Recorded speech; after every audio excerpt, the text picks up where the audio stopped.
Hey, what's going on, guys? It's Jack. Well, the Madmen have finally found a way to do it. They found a way to kill the first 4 mythic bosses and heroic Anzarek without any healers whatsoever. The Sears' Circlet from the 0.7 patch has made it possible for DPS and tanks to load up on the healer gems and for them to be strong enough to completely replace healers for, like I mentioned, the first 4 bosses and at least heroic Anzarek. I think with some more coordination, you could even take this a little further, but some of the prio healing and some of the later bosses might make this even more challenging.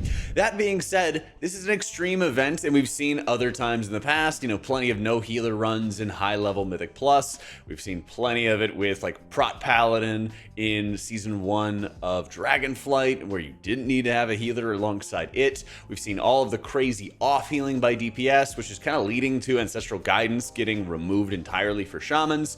And previously, you also saw Nature's Vigil getting bodied throughout most of Dragonflight. So it's been an ongoing issue for a very long time, and this example of the first 4 mythic bosses dying without any healer is just another thing to add on to the pile for what healers have been dealing with, really, I would argue, since Dragonflight. While Shadowlands had a lot of dungeons that didn't have like super intense boss healing checks, obviously we had Sanguine Depths, which was very brutal, but we had a lot of dungeons, Spires of Ascension kind of comes to mind, which had a couple of like light healing areas, but mostly as you progressed into higher keys, it was pass-fail. The kick goes off, somebody just instantly dies from it.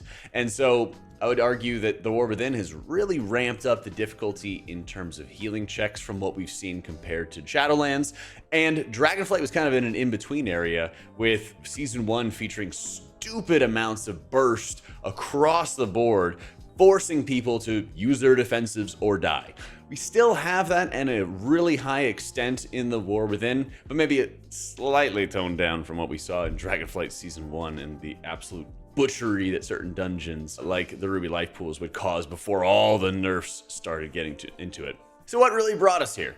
Well, Dragonflight, I would argue, with the additional talents, added so much good, but at the same time, they gave everyone access to all of the defensives and to all of the off healing that has allowed these things to happen. It's allowed for the no healer runs. It's allowed people, the DPS in particular, to be very, very self-sustainable. And it's kind of strange, especially when the Sears' Circlet comes around, that it's powerful enough for DPS to replace healers, but healers are penalized for running the DPS gems. They're also penalized for running DPS trinkets as well, having flat nerf to all of them when a healer spec is actually equipping them. But at the same time, the DPS are able to use these gems and run without us. Pretty strange. A huge part of this is a result of the additional defensives getting added into the game, and Blizzard's reticence really to start pruning some of these or start making more of them choice nodes against each other, so that you have sort of situational uses for when you have this defensive or that defensive on hand. In a lot of cases, what it's produced has really been this great divide from the overall community, where at a normal or heroic difficulty level, yeah, it'll always give you a defensive and you should have an easier time to survive some of this incoming damage. But when you get into higher levels, the tuning is so brutal that DPS have another massive thing put upon them to survive high level content. It's not only the kicks, the stuns, doing good damage, any of the dungeon mechanics that are getting thrown at you. It's not only using defensives, but using defensives extremely well. When having certain boss mechanics that'll have like a dot component tied to a big slam. I'm thinking the last boss is City of Threads, where, yeah, somebody might hit their defensive, but the difference between hitting a defensive when the dot starts versus just hitting it when the slam goes out is absolute night and day if you've ever healed that sort of content. So too many defensives, but also really brutal tuning with the expectation that people are going to be using those defensives, adding another bullet point to the list, a laundry list really, of things people need to focus on as the game just gets harder and harder and harder. Another point of frustration, though, has been healers' capability to push up health pools very quickly. Now, this is kind of a double-edged sword. It's a good thing because you need to be able to push up health pools quickly when you're in a dungeon environment and you're the only healer. If you played in BFA, you really quickly found as you pushed in Mythic Plus that only certain healers could actually heal very effectively in Mythic Plus, leading to specs like Holy Priest or Resto Shaman in BFA at the time to just really get left out in the cold, while some of the more powerful specs like Paladin, Mistweaver, once they had Way of the Crane added into them, Druid, of course. You could probably count Dispriest after they got Corruption. They were all able to cobble together good healing in dungeons at that point in time through a few different factors that were benefiting them, essences and whatnot. But because the game wasn't really balanced around healing and 5-man contents, healing was a lot slower, and it was a lot more difficult to start pushing up someone's health bars effectively in dungeons. And now that they have started tuning more around healing in dungeons, that means that even in raids, you can push up health bars really, really quickly. And so, while it is a requirement, really, at high keys for people to use their defensives or die, there's also the double-edged sword that, like, if somebody's really focusing through and healing that one person, a lot of healers in the game have the capability to, like, push up one person's health bar and save them from themselves, even if they're not properly using those defensives. Until, obviously, you get to the ultra, ultra high, where every single global matters. So we're in this environment, yes, where one-shots are extremely prevalent, high-level content, late heroic, and all of Mythic is tuned around optimal defensive usage, adding on to the cognitive load, as we all like to add, of playing World of Warcraft. And they've been very slow to actually prune a lot of defensives, and this is another topic we talked about in previous videos about how slow they've been and how they're not ready for the disarmament yet to happen in reducing all of those defensives. So what then can actually be done as a result? Well, what they're actually doing is trying to avoid pulling off the band-aid that needs to be done. Dispriest is no surprise that it actually is good in dungeons the second that it got an independent tuning modifier attached to it to increase its healing when it's in a dungeon environment. This happened in Dragonflight around the time that they had their complete revamp around Season 3, where they have a special buff, which is increasing their atonement healing in dungeons. Since atonement's where you live and die with raids and Mythic Plus, it's a much easier tuning knob for them to adjust the spec, because historically, back in BFA, Shadowlands, even Legion, you would get the spec in such a comfortable position in Mythic Plus. This happened every single tier, by the way, in BFA, where Disc felt amazing in dungeons and PTR, which meant it was too powerful in raids, so they had to nerf it and make the spec feel awful in dungeons, and that would make it balanced or close to it in a raid environment. We don't need to fight this anymore. We've already seen an example of it for Dispriests. They could absolutely do it across the board for healers in general, allowing them to have increased healing when they're in a dungeon environment and have that sort of knob in a better tuning position than they currently have, which can also be tuned high or low enough to make sure you can actually heal through these checks and give buffs to specs that are underperforming at actually dealing with incoming damage. This is super important for specs like Dispriest, who heal through Atonement the same way in raids and Mythic Plus, but they have to deal with reduced raid size. It's also very important for specs like Holy Priest, who are taking very similar talents for raids and Mythic Plus. As an example, if you're taking the Lightweaver talent, it's increasing the healing of your next heal cast whenever you cast a flash heal. Well, there's nothing to really help you when you're in a 5-man environment and adjusting that flash heal or that heal to be a little bit more effective. But if it was so powerful that you could meet all those heal checks, it'd be absolutely absurd in raids and would be far and away one of the highest HPS healers. Now, as a result, they're trying to find some sweet spot, and Holy Priest is one of the worst specs in M+, and while it's an effective healer and a very useful healer in a raids, it's far from the highest HPS. So if they were to make this change, would it just magically sort of fix all the problems of healers not being brought?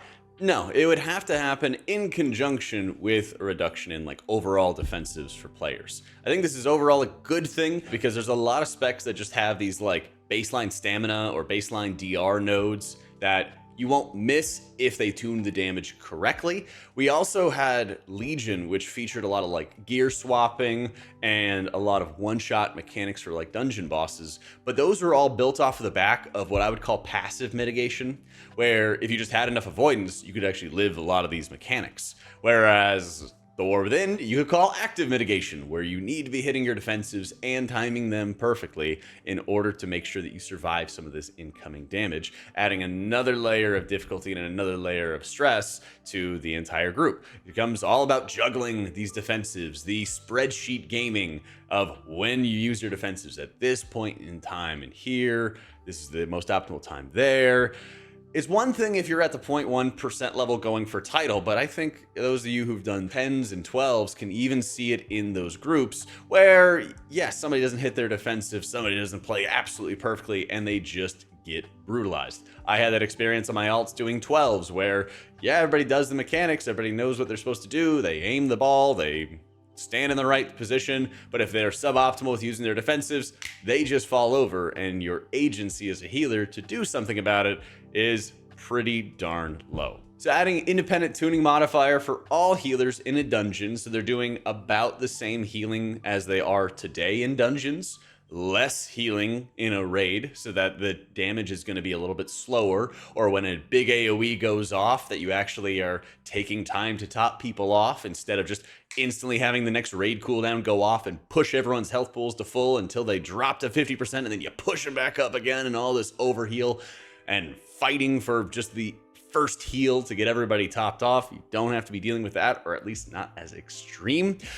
And it'll also mean that people have a little bit more time to breathe or think through their decisions if they get dropped low by a mechanic and they know another one's coming, without the potential for some of this like wombo combo sort of one-shot scenarios. It also would mean that they need to do a little bit something about the dungeons. I talked about this as well in a previous video about how a lot of dungeons are super insanely kick heavy, and they have a lot of these mechanics which are dealing just absurd damage as they're continuing to scale up. When I'm looking at the new dungeons, we've thus far just tested the Operation Floodgate, and while the bosses are really cool and I think they're well designed, a lot of the trash is featuring ridiculous burst damage. Sometimes it's just move or die with like the shredders going out, where there's significant risks for anybody just doing the basic trash mobs, and like the mobs you're forced to fight anyway are putting up unavoidable bleeds, roots. They're putting up shredders at your feet that you have to be pre-running from, otherwise you take a tick and it can very easily lead to another tick or a bolt going through, and then you're just dead. Trash fundamentally needs to be changing in WoW so that it's going to be less focused on this sort of like cognitive load of tracking all these ability timers, tracking 5 different casters or something crazy along those lines, and having to have such precision with kicks, interrupts, stops in order to survive this incoming damage. It really leads to super heavy coordination checks at high level groups, and then at low level groups, people are not really in a position to meet those coordination checks anyway, and then it gets foisted onto the healer that they just have to heal through the damage as it comes. And as we already mentioned, since the game at the moment is powerful enough for healers to just blast one person through the damage, it starts becoming expected that that can always happen, which, as many of our healers know, it's kind of luck of the draw. If you're in the right position at the right time, yeah, you identify the damage in advance with your weak auras and add-ons, then you'll be able to jump onto that incoming damage. But it makes it significantly harder to make up for mistakes with how Dungeon Trash is designed, and it doesn't seem at the moment that they are trying to move away from that hyper difficult trash focus that they've really thus far been leaning into very heavily in The War Within. I get that Blizzard wants mobs to always be doing something, but I think there's a stark difference in Season 1 between alloy bolts in Stone Vault going off versus the bolts going off from some of the Dragonkin in Grim Atoll. You know, there's a massive difference between the like Shadow Bolt damage versus an alloy bolt. There's a massive difference between the dot damage and the unavoidable AoE that you'll have some of like the shadows producing, the manifested shadows in Dawnbreaker Dungeon. Huge difference between those and some of the heavier casters that you're going to be dealing with, even some of like the casters that you're seeing in like City of Threads, where some of the bolt casts may be incredibly brutal. So while PTR has just begun, and I don't expect them to be making some massive changes to pruning defensives or adding is that healers doing more healing in dungeon environment, not in a raid. I don't think these are going to happen for 11.1, but I really hope that these conversations can be happening in preparation for 11.2. If we're following the trend for expansions, then I would expect 11.2 to be like the last tier, going to lead us into the expansion for Midnight. And that's also a time with the 0.2 patches where experimentation happens. And what better way to figure out how to properly balance a healer's 5-man healing versus their raid healing, and how to properly balance those outputs so it's going to be fun and interactive for everybody, and also deal with some of the potential blowback of pruning or reducing some of the defensives, or at least the active defensives that people have to push. What better time than 11.2? Let me know what you guys think, and if there's anything that I missed. Huge thank you to our patrons for making all this content possible. If you'd like to support further, check it out in the description down below. Thanks so much for watching, guys. Hope you all enjoyed it. I'll catch y'all next time.